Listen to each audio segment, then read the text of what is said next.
Welcome back to the weekly news roundup on our second topic here. And we did want to talk today about oversharing our information to our own detriment. And as I collect my various news articles for the week, I noticed a lot of articles coming down which are kind of saying, hey, there's this going on, there's this going on, and all these different things. And I noticed this pattern of a lot of people utilizing information against us.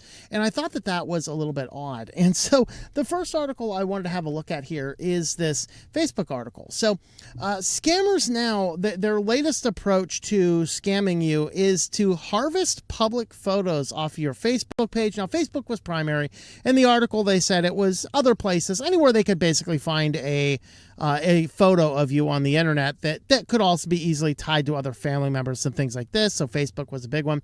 They're harvesting these public photos, running them through AI in order to stage kidnappings with the photos as proof of being kidnapped. We have reached a weird point in our world, folks. All right, so the FBI warns about a new type of scam. Your Facebook pictures are harvested as proof of life pictures in virtual kidnapping. That's right. Criminals show the family real Facebook photos to prove a person is still alive but in their custody. Public posts give criminals more than enough information to impersonate you, copy your life, and convince your loved one something is wrong. The alert focuses on criminals scraping photos from social media, usually Facebook, but also LinkedIn, X, or any public profile, and manipulating those images with AI or simply editing them to use in extortion attempts. So the scammers rely on panic. They push tight deadlines and threaten violence to try to force split-second decisions. That emotional pressure is part of their playbook. And so we are oversharing information. We got to have pictures of my grandkids, and you put them out. Of course, these are people that don't realize the privacy settings. It's very possible to run a Facebook page that is locked down. I wouldn't recommend it because Facebook can still use those. Don't forget, Facebook can use your photos that you upload to market ads and things like that. So you have to be aware of that. I would not use that. If you want to share information with friends and such, then it's better to look at more open source options like, a private Nextcloud would be great. Just do a giant photo dump in there, things like that. And so there are a lot of factors there that we can look at. So when you are oversharing information, particularly if you have kids or grandkids and putting them all up on Facebook, it is definitely worth having a good family discussion. If you have kids and your parents are big into Facebook, I would highly encourage you to tell your parents not to put their grandchildren on Facebook. But all my friends in my bridge club need to see their pictures. No, do not allow your children's pictures to be on the internet. They will be used in nefarious purposes. This is just one way that is being used. Now, this one, we talked about this when they first announced it a couple months ago, but it actually rolled out this week. And this is yet another case. But this is, in my opinion, this was much more dangerous because this is somebody else giving Amazon information about you that you didn't give. And I think this should be completely illegal. Same thing, I do not believe that Facebook should have any right to harvest your contact list inside of your phone because you may have people whose names and numbers are in that phone that do not consent to give that data to Facebook. It should be completely illegal. And this is the same thing. So what this is Amazon, with a simple software update, makes you wonder, a simple software update now has facial recognition AI features inside of their Ring doorbells. And so that's bad enough. Of course, they're like, well, we're not using this for AI training, but as if that has become the new refrain. It has become the new refrain, like, we're not selling you, or we're not using your data to sell you ads. I don't care. I don't want you using my data for anything. I don't want you collecting my data for anything. I don't want you storing my data for anything. Don't worry, we're not using your facial recognition to train AI. We're just using it for other dystopian purposes. Okay, and so this isn't, though, me giving my consent to Amazon to do things. This is, I walk up to your family member's door and their camera can now do facial AI, so they can go into their app because they're a privacy ignoramus, and they go, oh, there's Tom. Let's go ahead and enter that in there. And now Amazon has attached a name to my face on a facial recognition, and I had nothing to do with the consent process. Now, that's actually why this is not rolling out in Illinois, which is illegal to do that. Hint, hint, hint, the rest of the states. But this is a major feature failure. Now, the EFF had serious concerns because at the same time they're running this, they also launched another thing called Neighborhood Watch. Now, Search Party. I'm sorry, Search Party. Now, they say that this does not do for humans, but what Search Party does is allows you to take pictures of your lost pets and blast them to everybody in your certain range of your house, so that if that pet shows up on anybody else's doorbell, you will get a notification. Is it too much of a stretch to suggest that they could use this facial recognition stuff with these non-consensually attached names and put them in some database, especially for a company that has been super chummy with law enforcement in the past? That is a serious concern to me. And so I really want to push back against that kind of stuff, going, yeah, we don't need that kind of stuff happening around here. But they are rolling this out now. So if you know somebody with an Amazon Ring doorbell, you need to be unequivocal in absolute terms. Send them an email, something written, to say, you do not have my consent to put my name into Amazon for your stupid Ring doorbell. And if they happen to do it, by the way, I am not opposed to suing them, because they're crossing your boundaries. You say, I do not trust this technology. I don't like you having that doorbell at all. I do not in any way, shape, or form want you associating my name with the facial recognition technology for Amazon Ring. And you need to be that forceful with people, because privacy ignoramuses do not think twice about this type of stuff. And it's about time they start, because it's one thing if I give up my data to these companies. It's somebody else if somebody else gives your data to these companies. Again, it should be 100% illegal, yet Amazon is allowed to get away with it. And then this actually ties into this one here. In fact, there was a Hated One video today being critical of the Proton system, because Proton is now becoming too much of a one login for everything platform. And his video argued that that's bad no matter if it's Proton or if it's Google. And I agree with him.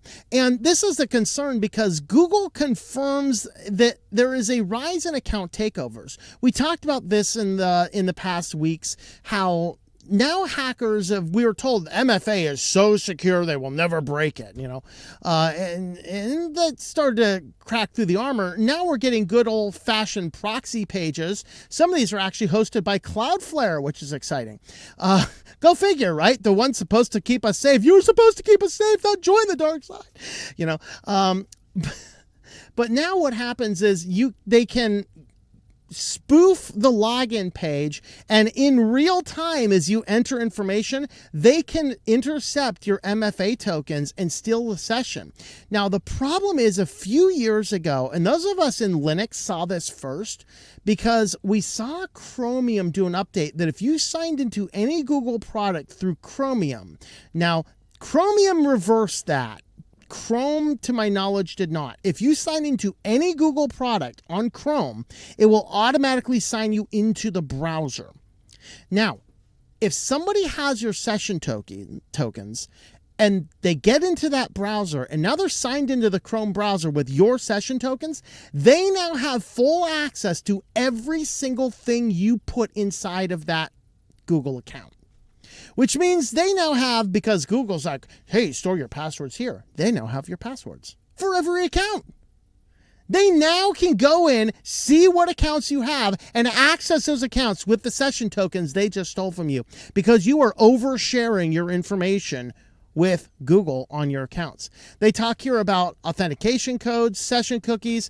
People are giving too much information. Our bookmarks, history, open tabs, passwords, payment information, addresses, phone numbers, payment information that you saved to Google Pay, passwords you saved from your Google accounts, and addresses you've saved to your Google account. by sharing all this stuff, they want to make it super convenient to use the web. Just sign into your Google account, and now you can access all this stuff and never have to enter. Can you imagine how wonderful it will be never having to enter a credit card number again? Just put it one secure place with us. Until some hacker steals your session cookie, and then once that happens, well, they have now access to everything. Interesting. We're oversharing information, so it makes me wonder what's going to go on with this device here. Yeah, you've all heard of Fitbit, and I warned people for years, Fitbit's just going to sell to the highest bidder. That highest bidder was Google. And so now all of that health data that you have stored on somebody else's server is now in the midst of Google. Google has access to all your health information. Well, Fitbit was bad enough. This one here is one that will measure your brain waves and store it into a company's cloud server. Tell me this isn't happening. Please tell me this isn't it. Oh, I'm sorry. This is the real world. Let me pinch myself. Ow, that hurt. Yeah, I'm awake. How wonderful. Startup built a Fitbit for your brain to combat chronic stress. I didn't have my calendar out here. It's very simple. I got a very simple way for you to balance your chronic stress. Okay, touch grass. Plan some time in the day to get out and touch grass. Plan to take a walk in the woods, or in the desert, or in the fields, or by a meadow, or camp out at Walden Pond for all you want, whatever. Just get out and do something. Do something different. All right. Break away from the craziness. You do not need an EEG constantly connecting to somebody else's cloud storage to send you a push notification on your phone to say, hey, you seem stressed out today. We don't need all that kind of stuff. All right. But that's what this company's trying to do. So this guy here gets the idea. Antonio Forenzas is working out. He realizes that with the help of his Apple Watch, he lost 40 pounds because the thing was giving him notifications. Hey, fat butt, get up and move, And so, you don't need that. Just get up. I mean, I've already walked today. I've already walked 9,971 steps according to my watch. All right. Because before I do anything, I get up in the morning and I take a walk. And then midway through the day, I go and I take another walk. And by the end of the day, I will have taken about 10,000 steps, maybe 20,000, depending on what I'm doing that day.